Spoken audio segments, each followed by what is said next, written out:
Hello दोस्तों, आपका स्वागत है मेरे इस चैनल पर ज्ञान तक इंडिया। यहाँ हम बात करेंगे ज्ञान की। यहाँ मैं यूजुअली हेल्थ व फिटनेस से रिलेटेड वीडियोस बनाऊंगा एंड हाँ, स्पेस से रिलेटेड वीडियो भी मैं बनाऊंगा। मैं एक वीडियो सीरीज शुरू करने जा रहा हूँ जो कि होगी नींद के ऊपर। हम देखेंगे आखिर ये नींद होती क्या है, नींद क्या होती है। हमें दिन भर काम करने के बाद रात को नींद आ जाती है, हम बस क्या ऐसे ही सो जाते हैं।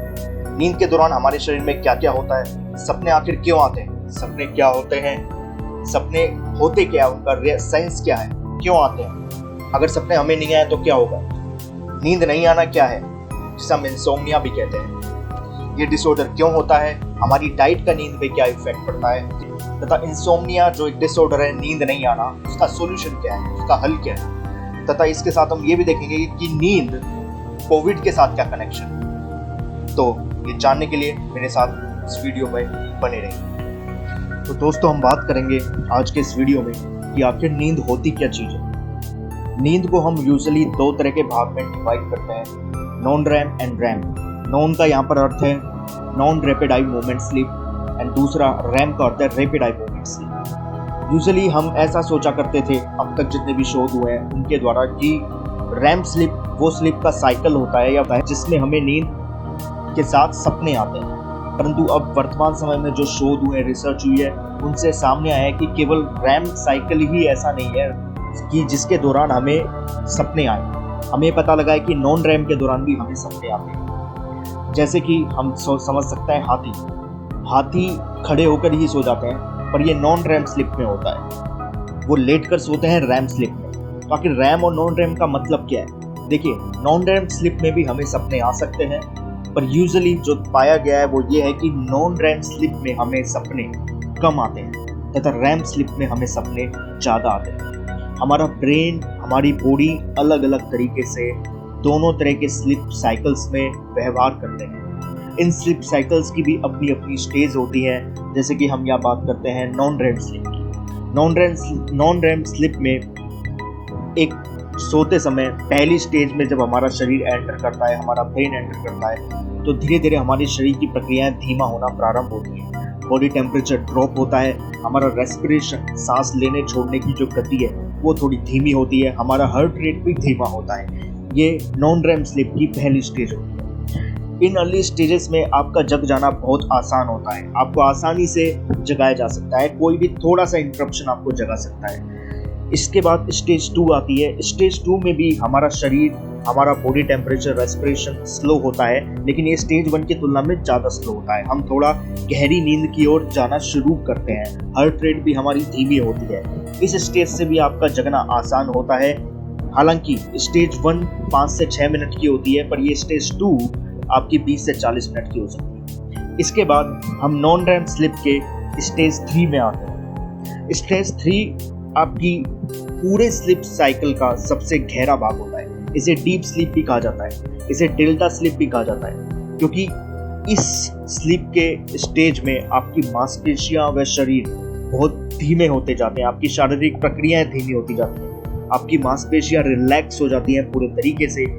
इसलिए इस स्लीप को डीप स्लीप भी कहते हैं। इसमें ब्रेन वेव्स उस तरह की डेल्टा वेव्स की तरह काम करती है, इसलिए इसे डेल्टा स्लीप भी कहा जाता है।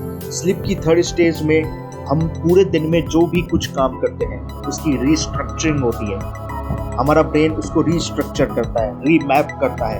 एक तरह से हम कह सकते हैं कि हमारा ब्रेन अपने आप को रीप्रोग्राम करता है अगले आने वाले दिन के लिए।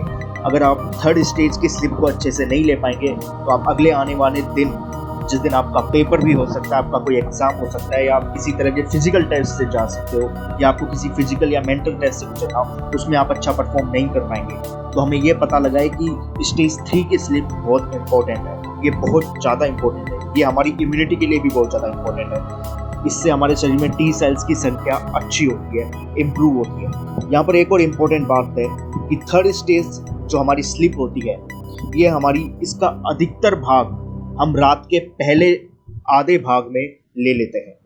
इसका मतलब क्या है? इसका मतलब ये है कि हमारी जो अर्ली स्लीप साइकिल्स हैं, जो कि यूजुअली 20 से 40 मिनट तक होते हैं,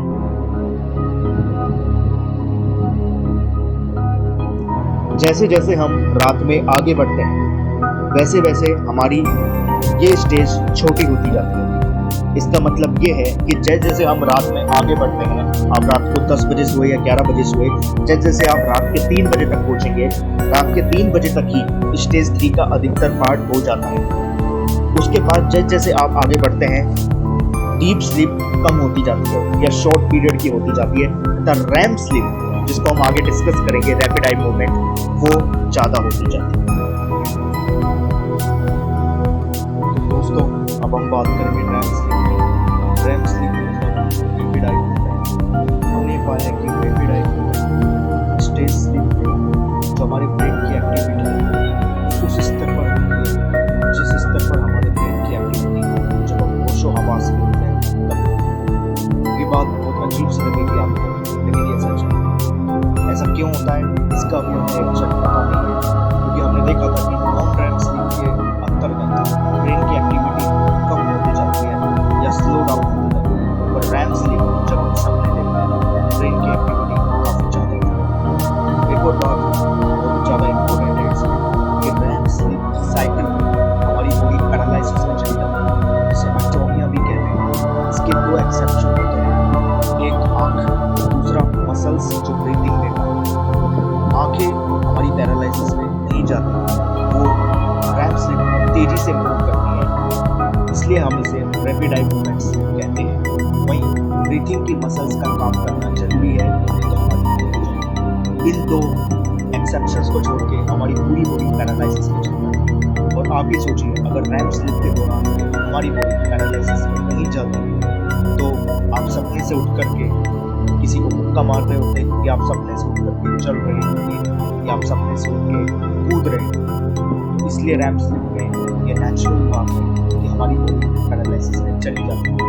और जिन लोगों की बॉडी रैम स्लीप के दौरान पैरालिसिस में नहीं जाती है, उन्हें एक तरह का ये एक स्लीप डिसऑर्डर है, ये बीमारी। हमारे अधिकतर सपने रैम स्लीप में ही आते हैं, हालांकि कई सपने नॉन रैम स्लीप में भी आते हैं, पर हमारे सपनों का अधिकतर भाग रैम स्लीप में ही आता है। जैसे जैसे रात आगे बढ़ती है, जैसे जैसे रात आगे बढ़ती है, वैसे वैसे रैम स्लीप ज़्यादा समय के लिए बहुत ज़्यादा समय के लिए होने लग जाती है। आप उदाहरण के लिए समझ सकते हैं कि सुबह 4:30 से सुबह 7:15 या 7:30 बजे आपकी रैम स्लीप की जो ड्यूरेशन है वो बहुत ज़्यादा हो जाती है। आप भी नोटिस करेंगे कि आपको अधिकतर सपने सुबह के समय ही आते हैं। यही कारण है आपके अधिकतर सपने सुबह आने का। दोस्तों, आज की वीडियो में हमने देखा कि स्लीप आखिर होती क्या है, स्लीप कितने तरह के साइकिल्स की होती है। पूरी रात में हम 2 साइकिल से गुजरते हैं, non REM sleep and REM sleep. Non REM sleep में हमारे पास 3 स्टेज होती है, स्टेज 1, स्टेज 2, स्टेज 3, जिसमें से स्टेज 1 केवल 5 से 10 मिनट की रहती है। स्टेज 2 नॉन रैम स्लीप में हम 10 से 40 मिनट तक के लिए जाते हैं। स्टेज 3 नॉन रैम स्लीप में हम मैक्सिमम 60 मिनट तक भी जा सकते हैं। फिर रैम स्लीप, जिसमें हमने देखा कि ये स्लीप का वो भाग है जब हमें अधिकतर सपने आते हैं और हमारी पूरी कॉग्निटिव कैपेबिलिटी को इंक्रीज करती है, एनहांस करती है नॉन रैम स्लीप। ये पूरा स्लीप का साइकिल है जिसे मैंने आपको इस वीडियो में समझाया है।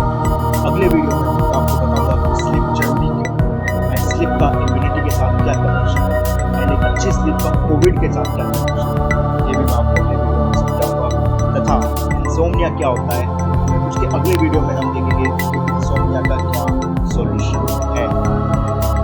ठीक है दोस्तों, धन्यवाद, and we will meet in the next video.